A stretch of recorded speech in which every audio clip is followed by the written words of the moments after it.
Afternoon. हम लोग start करेंगे आज की क्लास। आज हम लोग पढ़ेंगे क्वेश्चन नंबर 3 जो हम लोग देख रहे थे, रिवैल्यूएशन वाले क्वेश्चंस, बैलेंस शीट वाले क्वेश्चंस। वेरी इंपॉर्टेंट क्वेश्चंस है ये। देखो, मैंने भी अकाउंट्स बना लिए हैं, तुम लोग भी सबसे पहले अकाउंट्स अपने बुक में बना लो। एक रिवैल्यूएशन अकाउंट, एक पार्टनर्स कैपिटल अकाउंट और तीसरा हमें बनाना है बैलेंस शीट। ठीक है, क्वेश्चन रीड करते हैं पहले सबसे पहले और उसके बाद एक एक एडजस्टमेंट समझ लेंगे और उसके बाद हम लोग क्वेश्चन को स्टार्ट करेंगे। ठीक है, चलो स्टार्ट करते हैं। क्वेश्चन स्टार्ट करते हैं पेज नंबर 78 पे। Question number 3, X and Y are partners sharing profits in the ratio of 2:1. Their balance sheet as on 31st March 2017 is as under. एक बैलेंस शीट हमें दी गई है क्वेश्चन में। देखो उस बैलेंस शीट में क्या क्या दिया है, एक आइटम हम लोग डिस्कस करेंगे कि ये आइटम हम लोग कहाँ लिखेंगे। ठीक है, देखो सबसे पहले है बैंक बैलेंस। बैंक बैलेंस हम लोग कहाँ लिखेंगे, बैलेंस शीट के एसेट साइड में। फिर है डेटर्स, डेटर्स भी यहीं लिख देंगे। प्रोविजन फिलहाल नहीं लिखते हम लोग। Stock, plant and machinery, building, ये सारे एसेट्स हम लोग कहाँ लिख देंगे, बैलेंस शीट के एसेट साइड में। फिर जो गुडविल दिया हुआ है, ये गुडविल कौन सी होती है बताओ। ये goodwill already appearing in balance sheet, जो गुडविल पहले से ही बैलेंस शीट में दी गई है। इसको मैंने क्या सिखाया था, इसे हमेशा हमें क्या करना है, राइट ऑफ कर देना है। ठीक है, तो ये गुडविल को हम कर देंगे राइट ऑफ। तो राइट ऑफ के लिए कहाँ लिखना है हमें, पार्टनर्स कैपिटल अकाउंट के डेबिट साइड में। यहाँ पे क्या लिखेंगे, टू गुडविल अकाउंट, और जो अपने ओल्ड पार्टनर्स है उनमें डिस्ट्रीब्यूट कर देंगे। कौन से रेशो में, ओल्ड रेशो में। तो ये तो हो गया अपने एसेट साइड। अब देखते हैं हम लोग लाइबिलिटी साइड क्या क्या दिया है। क्रेडिटर्स दिया है, आउटस्टैंडिंग सैलरी दी है। तो ये लाइबिलिटीज हम लोग कहाँ लिखेंगे, फिर से बैलेंस शीट के लाइबिलिटी साइड में लिख देंगे। फिर है वर्कमैन कॉम्पनसेशन रिजर्व। अगर इस पे कोई भी एडजस्टमेंट नहीं हुआ तो हम क्या करेंगे, ये पार्टनर्स में डिस्ट्रीब्यूट कर देंगे। लेकिन अगर कोई एडजस्टमेंट हुआ तो वो मैंने सिखाया था कैसे करना है। या तो लायबिलिटी सेम आएगी, या ज़्यादा आएगी, या कम आएगी, बस। ठीक है, वो याद रखेंगे अपन। फिर जनरल रिजर्व को फिर से क्या करेंगे, पार्टनर्स में डिस्ट्रीब्यूट कर देंगे। और जो पार्टनर्स कैपिटल अकाउंट दिया है वो हम लोग क्या लिख देंगे, पार्टनर्स कैपिटल में ओपनिंग बैलेंस करके लिख देंगे। तो यहाँ पर अपना स्टेप 1 कंप्लीट होता है। जो बैलेंस शीट के जो आइटम्स दी होती है वो हमें फिर से या तो बैलेंस शीट के एसेट लायबिलिटीज या फिर हमें पार्टनर्स कैपिटल में लिखना होता है। अब एक एक एडजस्टमेंट पढ़ते हैं हम लोग। They admitted Z in the firm from 1 April 2017 for 1/4 share which he will receive from X. हमने अब जेड को एक नया पार्टनर लिया है, उसको हम लोग 1/4 शेयर दे रहे हैं और वो अपना शेयर पूरा किससे ले रहा है, एक्स से ले रहा है, एक पार्टनर से ले रहा है। ठीक है ना, अगर एक पार्टनर से अगर उसने शेयर लिया, इसका मतलब सेक्रीफाइस कौन कर रहा है, सिर्फ एक्स कर रहा है। तो गुडविल, जो भी नया पार्टनर गुडविल लाएगा उसका शेयर किसको मिलेगा, सिर्फ और सिर्फ एक्स को मिलेगा। ठीक है, following decisions were taken at that time. Z brings 36,000 in cash and shares of RAM Limited worth ₹14,000 as his capital. ये एक नया चीज आया। नॉर्मली Z कैश लाता था कैपिटल के लिए, इसमें कैश के साथ साथ वो किसी और कंपनी के शेयर्स भी ला रहा है। ठीक है, जैसे मैंने Z को बोला था भाई तेरी कैपिटल 50,000 है, तुझे 50,000 फॉर्म में लेकर आना है। तो उसने क्या किया, 36,000 का तो कैश दे दिया और बाकी का उसके पास 14,000 के शेयर्स पड़े थे, वो उसने लाके फर्म को दे दी ना। अपने पास कैपिटल, यहाँ पर हमें रिकॉर्ड कितना करना है, 36 + 14, 50,000 तो उसकी कैपिटल हो जाएगी। और कैश में ऐड कर देंगे 36,000 और जो शेयर्स है वो हमारे लिए क्या हो गए, एसेट्स। हम लोग उसको कहाँ लिख देंगे, एसेट साइड में लिख देंगे। Next, the present value of firms goodwill is 12,000. Z brings his share of goodwill in cash. पूरे फर्म की गुडविल हमें दी है 12,000, उसमें से Z अपना शेयर क्या कर रहा है, कैश में लेकर आ रहा है। तो वो एक वर्किंग नोट में पहले हम लोग ये फाइंड कर लेंगे कि Z का शेयर कितना है। उसके बाद ये गुडविल का पूरा प्रोपोर्शन किसको मिलेगा, X को मिलेगा, बिकॉज वो ही सिर्फ सैक्रिफाइसिंग पार्टनर है। Next, provision for bad debts on debtors भी इंक्रीज टू 10%। तो अब चलो डॉट लगाते जाओ, सबसे पहले डेटर्स पे डॉट लगा दो। फिर and outstanding salary is not required now, तो आउटस्टैंडिंग सैलरी को हम लोग हटा देंगे, उस पर भी डॉट लगा दो। Plant and machinery over valued by 5%, तो प्लांट एंड मशीनरी पे dot. Stock to be increase by 2,400, stock पे dot. Building under valued by 10%, building पे डॉट।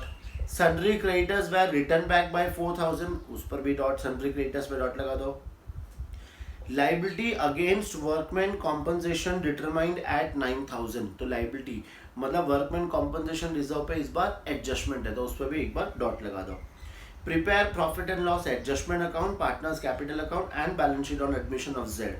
देखो अब यहाँ पे तुम्हें सबसे पहले तो क्या करना है, कौन सा अकाउंट बोला है, profit and loss adjustment account.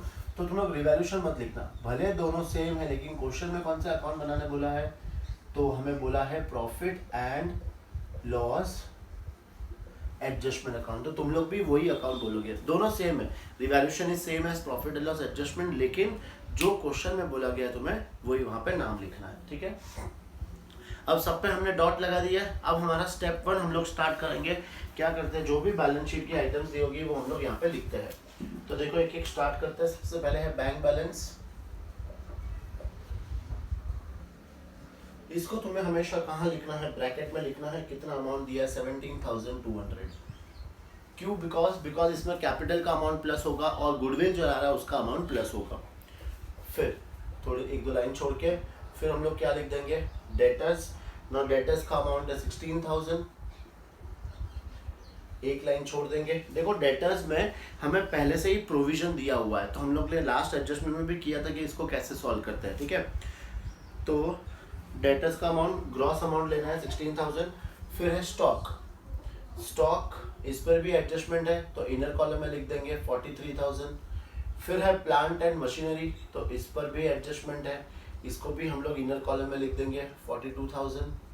फिर इसके बाद है बिल्डिंग, तो बिल्डिंग को भी हम लोग इनर कॉलम में लिख देंगे 36,000, इस पर भी एडजस्टमेंट है और एक एक लाइन हम लोग छोड़ देंगे। फिर आया गुडविल। ये कौन सा goodwill, already appearing in balance sheet, इसे हम क्या करेंगे, यहाँ पर लिख देंगे टू गुडविल अकाउंट, ठीक है।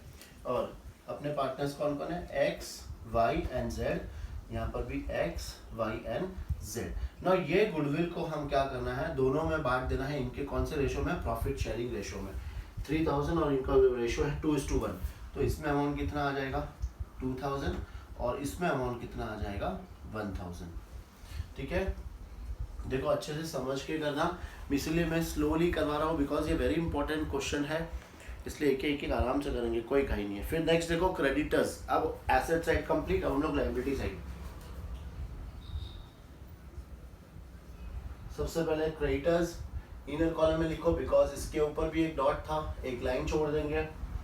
फिर है आउटस्टैंडिंग सैलरी, इस पर भी डॉट था तो इनर कॉलम में लिख दो, एक लाइन छोड़ दो। फिर है वर्कमैन कॉम्पनसेशन रिजर्व, तो इस पर भी डॉट था, इनर कॉलम में लिख दो और एक लाइन छोड़ दो, ठीक है। फिर है कैपिटल और जनरल रिजर्व। कैपिटल कहाँ लिखेंगे हम लोग, कैपिटल अकाउंट में, यहाँ पे आ जाएगा by balance brought down 60,000 and 50,000, तो यहाँ लिख देंगे 60,000 और यहाँ पर लिख देंगे 50,000।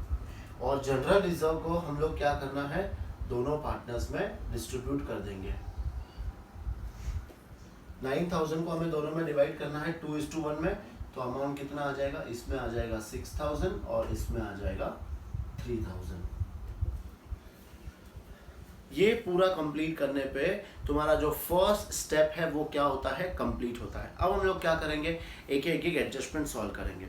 देखो first, they admitted Z in the firm from 1 April 2017 for 1/4 share which he received from x, एक पार्टनर से ले रहा है। Following decisions were taken at that time. Z brings 36,000 in cash and share of Ram Limited worth 14,000. देखो ये कहाँ लिखना है, Z में लिखना है। सबसे पहले क्या लिखेंगे, बाय बैंक अकाउंट। वो कैश कितना लाके दे रहा है अपने को 36,000, तो कैश आ गया 36,000 और अपने पास क्या आया, शेयर्स, तो ये दोनों मिला के उसकी कैपिटल हो जाएगी टोटल 50,000 उसकी कैपिटल।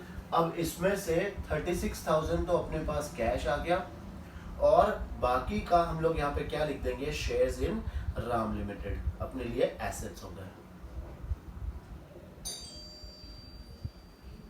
कितना अमाउंट है शेयर्स का, तो वो है 14,000, ठीक है। चलो नेक्स्ट देखते हैं।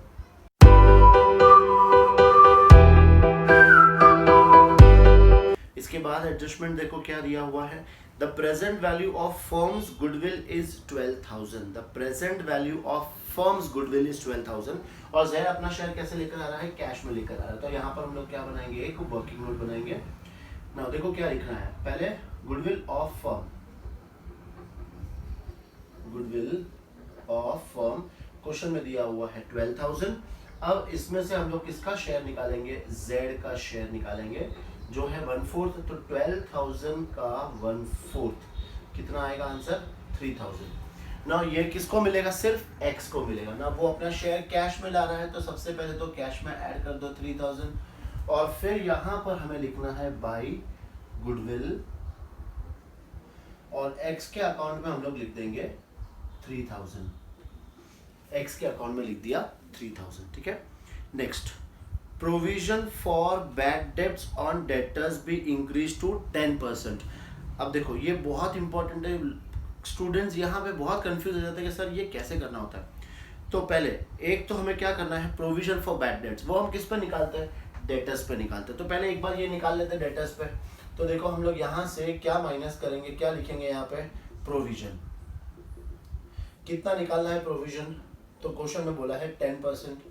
नो 10%, अब इसका 10% कितना आ जाएगा, पहले 1600, ये माइनस करके लिख दो आउटर कॉलम में 14,400। मतलब जो एडजस्टमेंट में दिया होगा सबसे पहले अपने को वो क्या करना है, बैलेंस शीट में से माइनस कर देना है।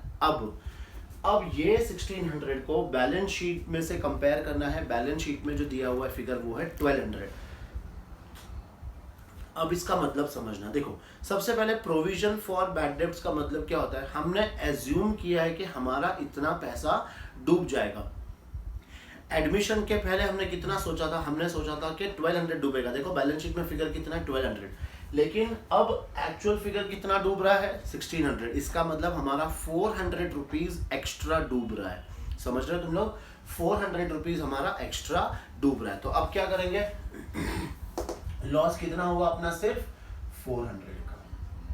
तो to provision for bad debts, यहाँ पर कितना लिखेंगे हम लोग, 400। मान लो बैलेंस शीट में कोई वैल्यू नहीं होती तो अपना लॉस कितना होता, फिर 1600। तो हम लोग यहाँ पे कितना लिखते हैं, 1600, ठीक है। नेक्स्ट देखते हैं, and outstanding salary is not required now. मतलब ये जो आउटस्टैंडिंग सैलरी है इसको अभी अपने की जरूरत नहीं है। तो यहाँ पे इसे पूरा हम लोग क्या कर देंगे, 0 कर देंगे, माइनस क्या लिख देंगे यहाँ पे, नॉट रिक्वायर्ड।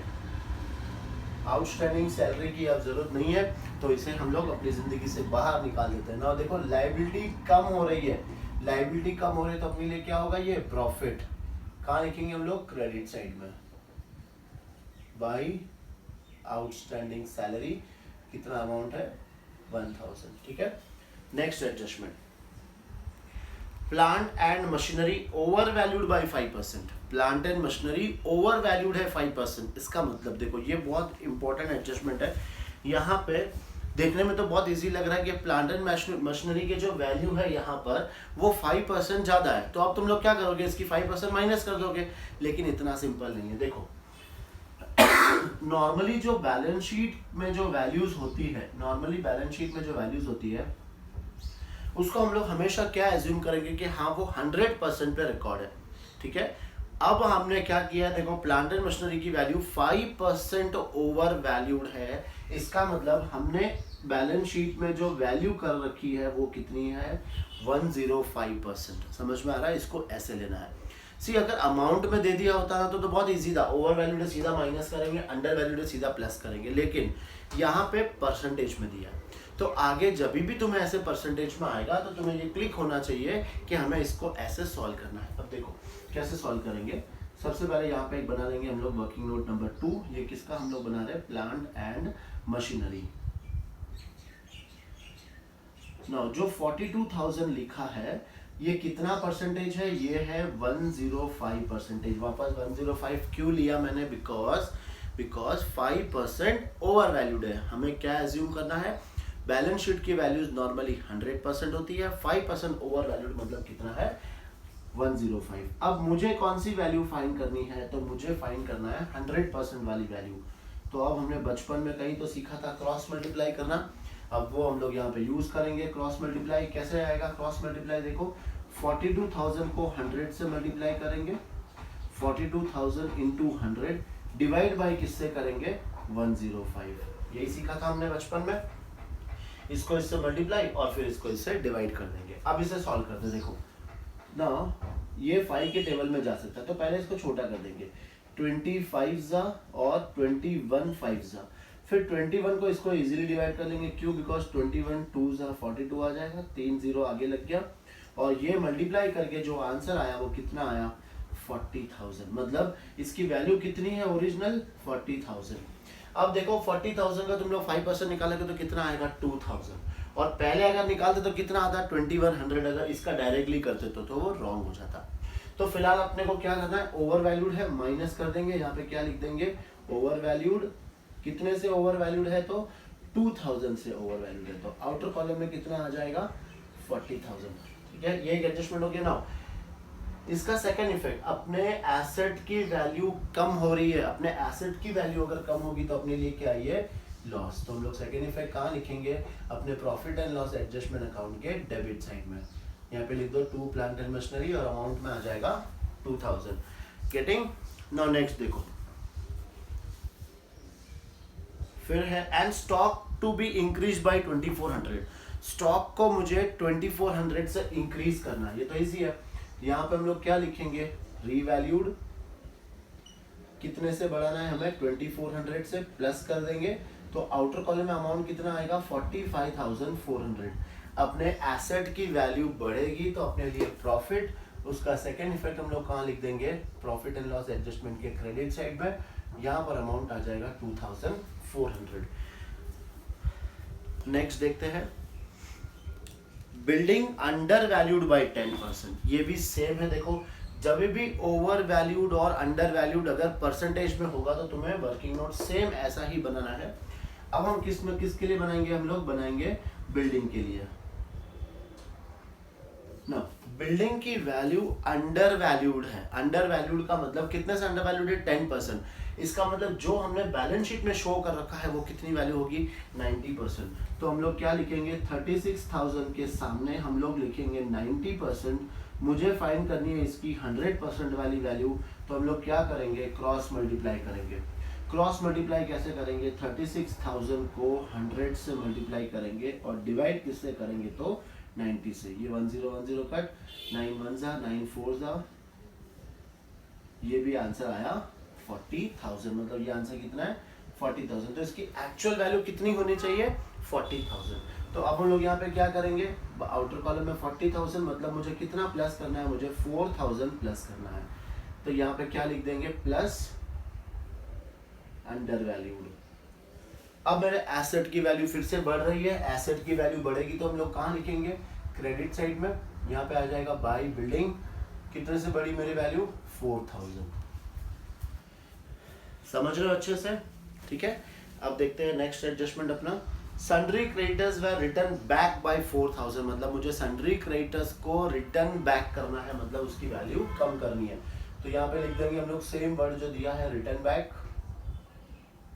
कितने से रिटर्न बैक करना है तो 4,000 से।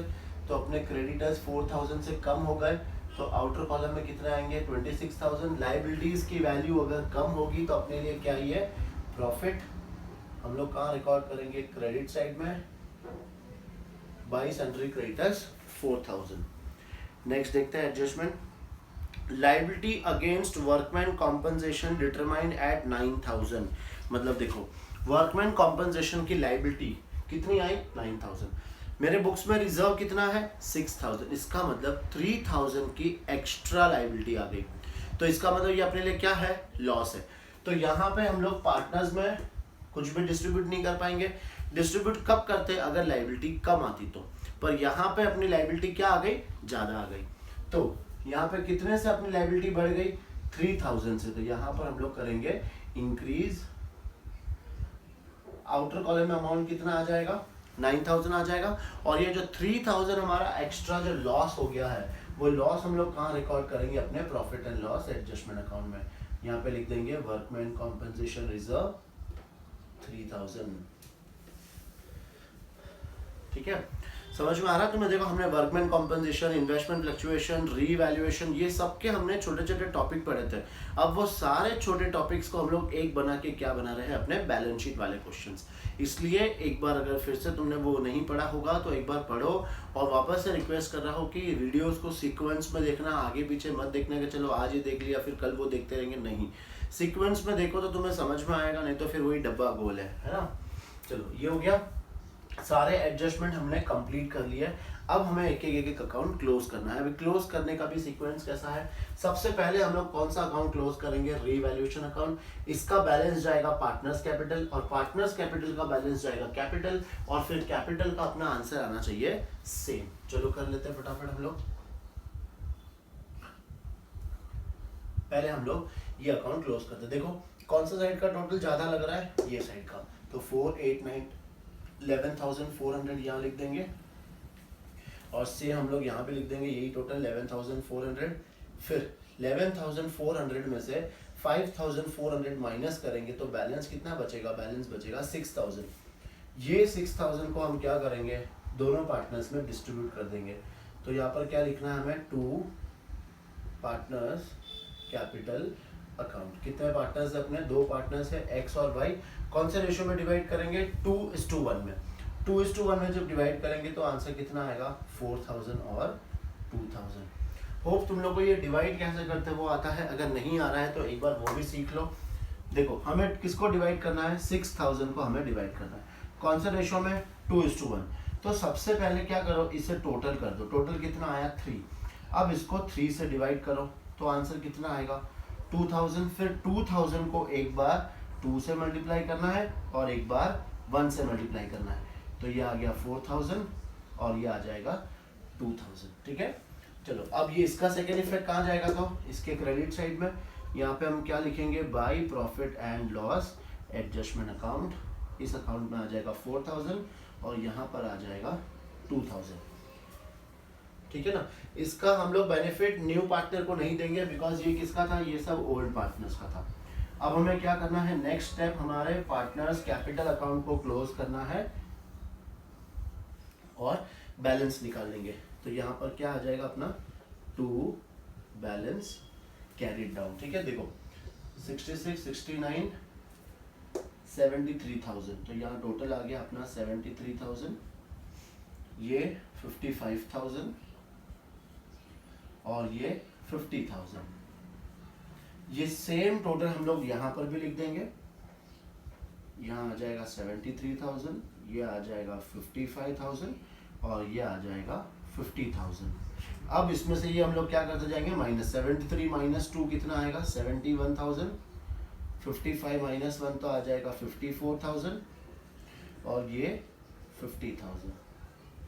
अब ये तीनों बैलेंसेस को हम लोग कहाँ लिखेंगे, अपने बैलेंस शीट में।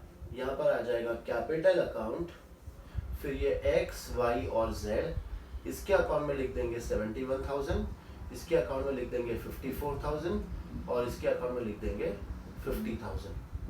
अब इनकी टोटल तो देखो, टोटल आ जाएगा 0 0 0, फिर ये 5 10 17, 1,75,000।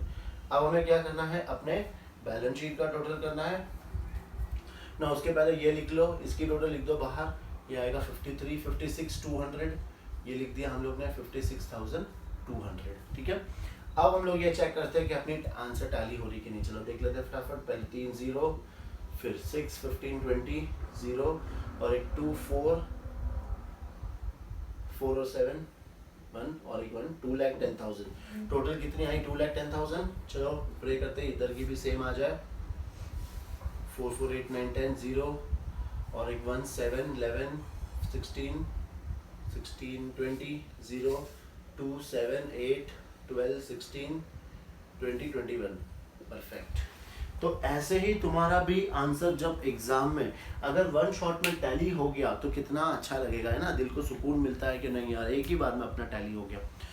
ये कब होगा, जब तुम अपने क्वेश्चंस को एक एक स्टेप वाइज करोगे, कोई मिक्सअप नहीं करोगे कि पहले ये एडजस्टमेंट कर लूँ फिर वो, या फिर कहीं कहीं होता है कि लोग पहले ये बनाते हैं फिर ये बनाते हैं फिर बैलेंस शीट बनाते हैं। वैसे मत करना, स्टेप वाइज करो। मैक्सिमम 12 मिनट्स इसको ख़त्म करके दिखाओ। ठीक है, चलो अब ये नोट डाउन कर लो और फिर हम नेक्स्ट क्वेश्चन करेंगे।